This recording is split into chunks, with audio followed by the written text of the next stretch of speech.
Последната фаза од целокупниот процес при преработката на водата, односно дезинфекција на веќе чистата и преработена вода, е хлорирањето. Целта е од излезот на филтер станицата, па низ водоводната мрежа, крајните потрошувачи да добиваат квалитетна вода за пиење. Тања Глигорова, раководител во филтер станицата при јавното претпријатие ИСАР, истакнува дека хлорирањето во Штип се врши постојано во текот на 24 часа, и тоа според одредени параметри дозволени со правилникот за безбедност на водата на Република Македонија. Постојано се врши контрола на резидуалниот хлор, кој што изнесува на водата на излез од филтер станицата излесува околу 0,5 мг на литар, додека во крајните мерни точки низ водоводната мрежа од 0,4 до 0,2 мг на литар, што е во согласност со правилникот за безбедност на вода. Мерењето на резидуалниот хлор кој што го има во водата и служи за дезинфекција го вршиме со помош на компаративна метода, односно се врши со помош на тетраметилбензидин или ДПД метода и го отчитуваме, односно компарираме неговото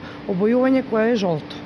Во овој период од годината во филтер станицата се бележи просечна потрошувачка на вода од 170 литри во секунда или околу 14.000 литри кубни дневно. Минималната во утринските часови изнесува околу 100 литри во секунда, додека максималната изнесува од 190 до 200 литри во секунда, која се бележи во попладневните часови од денот. Контрола на тоа колкава е концентрацијата на хлор во водата за пиење се врши постојано и строго се внимава да не се надминат дозволените параметри. Ова е доволна гаранција дека штипјани пијат квалитетна вода. Правилникот за безбедност на вода ги дава правилата и концентрациите кои што смее и нашата филтер станица и останатите филтер станици во Републиката да дозираат хлор и ние се нормално одиме согласно правилникот.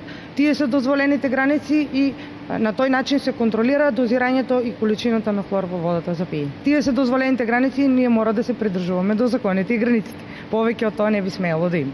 Единствен случај кога според правилникот за безбедност на водата е дозволено зголемување на концентрацијата на резидуалниот хлор во водата за пиење е во вонредни околности, например поплави, кога има опасност од контаминирање на водата за пиење. Во тие случаи дозволено е да се користи максимално 1 мг на литар вода резидуален хлор.